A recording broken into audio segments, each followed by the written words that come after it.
Hi everyone, welcome back to my channel. Today I'm showing you how to get this look right here featuring my sister-in-law. This is her Instagram page if you guys want to follow her. She's an interior designer and a fashion blogger, and she posts such cool outfits. Like, her whole aesthetic on her Instagram page is so cool. As you guys can see, she posts about products that she promotes for and just really cool outfits and everything like that. So give her a follow. All her links will be down below. So if you want to see how to look exactly like this, then just keep on watching. To start this look off, I'm going to be prepping her eyelids. We're going to be using a concealer. You can use anything that you like if you like a specific primer, but today I'm just using a light colored concealer and blending it out with my finger. You can use a beauty blender or whatever you like. Then setting it with the lightest color in the Shade and Light Kat Von D palette. A lot of times I like to lift up the eyebrow and set it as well, just so I can make sure I'm setting all the creases and none of the product is settling in. Now I'm taking a light brown shade for my transition color with an E40 Sigma brush and placing that right in her crease, again lifting up her eyebrow to make sure that we get all those little crevices. Ugh, that word is disgusting. Now, using a smaller blending brush and a darker brown color, we're going back in the crease to define it and darken it even more. Now, you can really go as far as you want with this. Like I said, I'm constantly going in and just blending more color to make it more seamless, but you don't have to go as dark as I do. You can go even lighter or you can go even darker. That's honestly why I just love doing this on so many of my clients, because you really can customize it to what the client wants.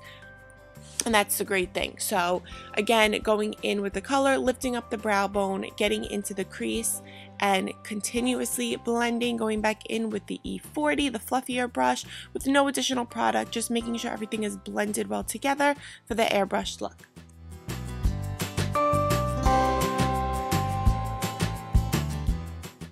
And once again, going in with an even darker color. This one had a little bit of a reddish undertone with this brown, like a purpley red. And we're putting that into the crease as well and just darkening it up.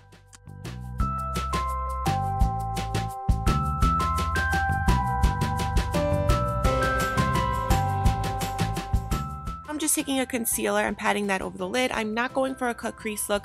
I do this just to make the lid color vibrant when I want to keep it really light. And we're going to be using a pigment, so that's why I'm doing this.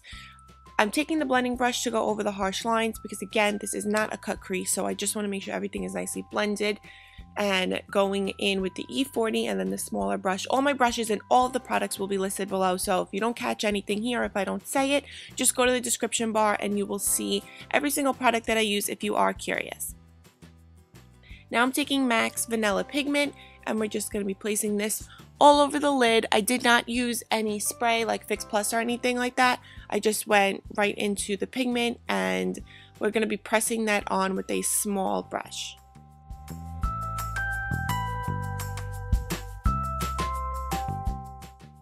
And again, I'm just making sure to take my blending brushes and go over the harsh lines.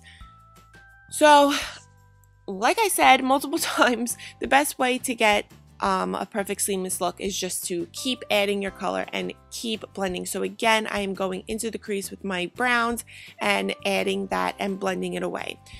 This is the e.l.f. liquid liner. It started to dry out, so I had to end up using a different one on the other eye, but we're just creating a wing. And again, both of those liners that I use will be listed down below. So I'm just recreating a wing, and then I'm going to be adding the Ardell Demi Wispie lashes.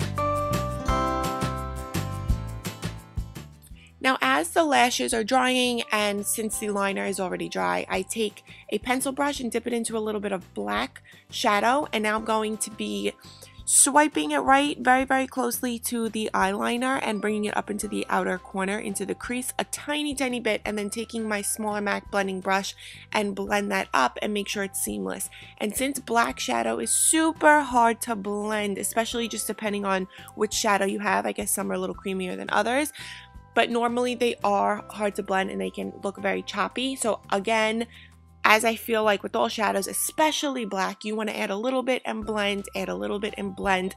That way you get the most seamless look with the black shadow.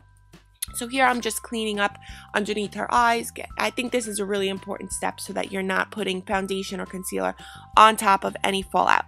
So I'm taking the Poche Balm by Nivea and using that to prime her skin. She had already added her moisturizer before we started. So for foundation, we're using the Giorgio Armani Luminous Silk Foundation.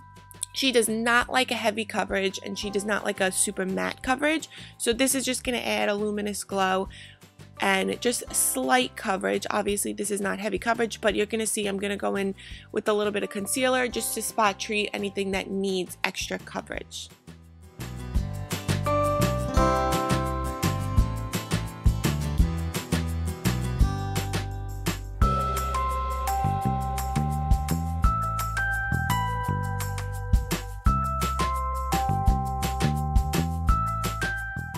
So as you see, I am adding a little bit of concealer just to go over any blemishes that she has that does need extra coverage that the foundation did not give her.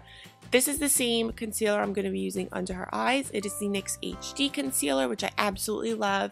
Right now I'm just color correcting a little bit under her eye with the NYX color corrector. I don't know if it's in orange, but I'll link exactly which one it was below. So here is the NYX concealer, just putting that right under her eye. I'm not going in all down the nose and everything and doing the crazy highlight bit, again, because she does not like a lot of product on her face. And this may seem like a lot of product to some people, but usually with the concealer I will go on the forehead, the chin, down the bridge of the nose and do the whole thing. But for her, this is enough. Setting it now with my Sigma brush, and this is the Airspun translucent powder. So I'm just setting that in the places I added a little bit of concealer, and then to set her whole face, since it's a lighter powder, this is the NYX translucent powder, and then just bronzing with L'Oreal's Cocoa True Match powder. Taking the Morphe brush and, you know, just bronzing the perimeters of her face. I do not do a super harsh contour. I just really keep my client suggestions in mind when they say I don't like a lot on the face. That means I really don't go in and contour. I technically contour with the bronzer, but I won't go in with the crazy contour color and carve out cheekbones or anything like that. Then I'm using this MAC blush, which I will link below because I forget the name, but it has a little bit of sheen to it, so it helps with that natural skin glow look, which she really likes. Taking this dual fiber brush and just blending everything together. Highlighting with, I think it's the Mary Luminizer by the Balm. She specifically said she does not like any highlighter on the tip of her nose, so I'm making sure I stay clear of that to make sure she's happy with her photos and just the way it looks in general. So for underneath the eyes, I'm taking the original transition color from my Ratchet palette because I have used and abused this palette. I love Morphe palettes, and clearly I use this on probably every single client I use at least a few colors from, so it's definitely something I recommend.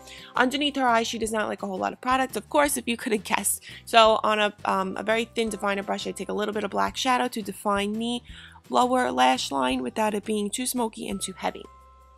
For her eyebrows, I'm filling them in with a brow powder from MAC, and then highlighting with this light shimmery shade from the same Morphe palette that we've been using this entire tutorial.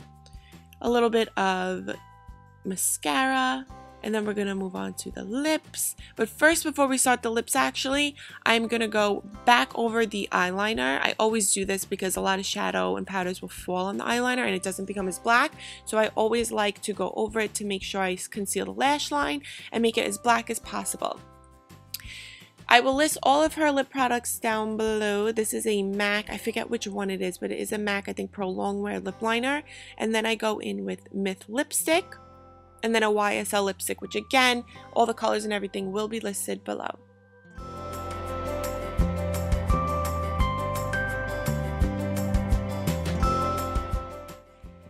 Once this is done, I just take my beauty blender and just go underneath to make sure that there are no smudges from the mascara, any fallout or anything. And this is the final look. I hope you guys really enjoyed this. Again, perfect for any occasion. You guys will look amazing. Please let me know what you think of this video. If you like watching me do makeup on other people.